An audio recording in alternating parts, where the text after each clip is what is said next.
Today on the Sales Life Podcast, moving from being a know-how to being a can-do kind of person. Stay tuned. All right, TSL, let's get it. Welcome back to another episode of the Sales Life. And the Sales Life simply is to sell you on you. That's what every single one of these episodes is all about, selling you on you. Because you don't get in life what you deserve, you get in life what you negotiate, and how well you negotiate depends on how well that you access all of the skills that you already have. The 8 C's: communication, connection, curiosity, creativity, consistency, continuous learning, being coachable, and being able to handle the criticism. How do you use those skills and apply them not only to your personal life, to your professional life, but also to your personal life as well? That way you never, ever, ever settle again. So excited to have you back just for a few minutes to prime your mind. We're not going to take much time at all. Be sure and leave your comments, man. I'd love to be able to get to them. And if you watch this on the replay, also leave your comments along with the timestamp as well. That way people know when to jump in that fits exactly what that comment is. So Draper Kaufman was the man who was tagged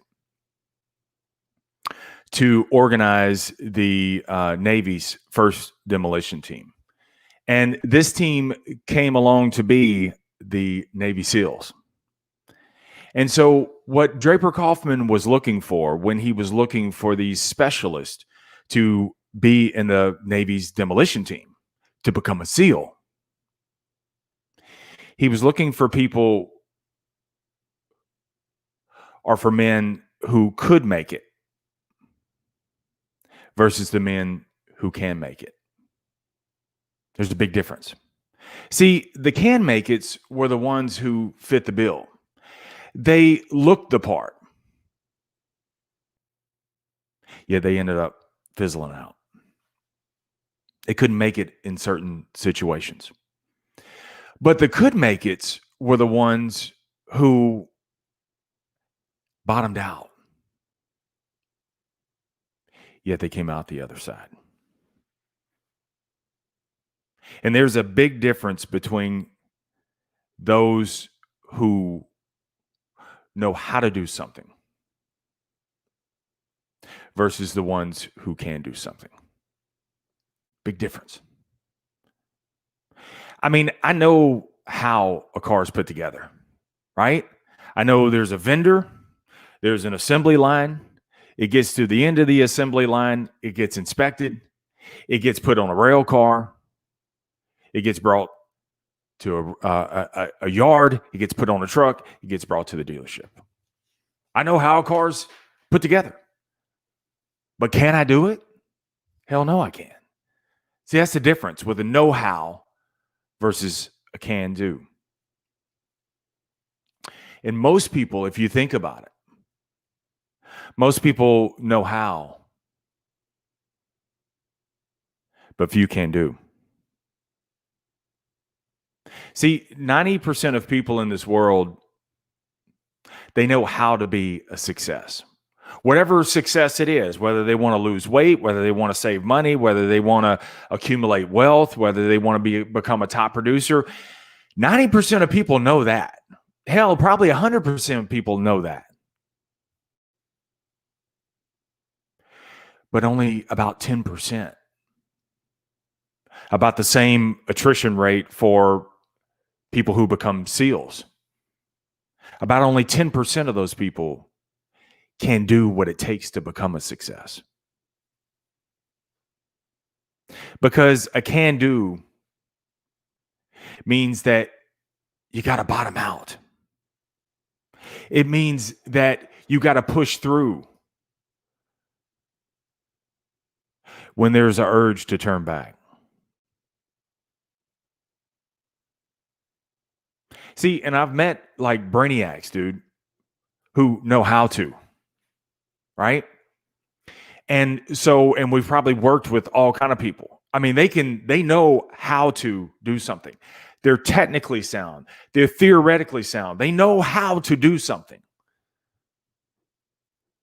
But when it comes to the actual action, It's no can do.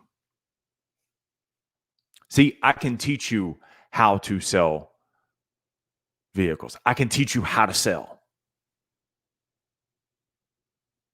But when it comes to actually bringing it into a success, to be successful in sales, well, that's a can do. It's something that you have to do on your own. And that means that you go from an idea to generalized knowledge to where you start amassing the experience.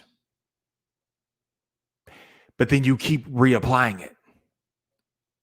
And that's what morphs into specialization. But it also, when you're on that can-do track, it also means, dude, that you're going to meet failure head on. That you're going to be in the pockets of failure, in the depths of failure. That means it's the difference between the ones who look the part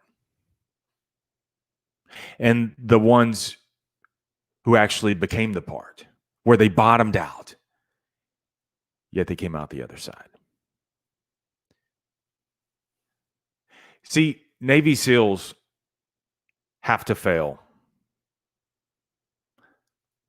That's how they become a SEAL. Our cadets have to fail. They have to face the impossible. They have to face the unforeseen. But that's how they become the best of the best. And so do you. So 2 things, man, that you got to think about today to move from a know how to a can do is, number 1, hang with can do people. And can do people are the ones who get off the sidelines. They're the ones who get off the couch. They're the ones who don't tell you how to do it. They're actually the ones doing it. See, people who work with me, they know I'm a can do. I'm not a guy who will just explain everything away. No, I do it. I'll get in there and make it happen. I'll get in there and in the trenches, shoulder to shoulder. See, that's a can do.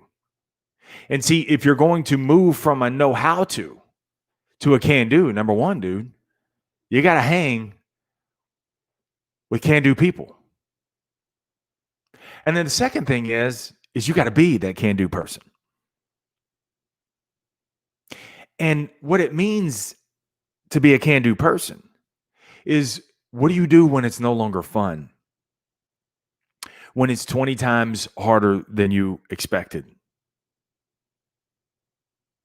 When what you assumed isn't what it actually is? When reality is totally different?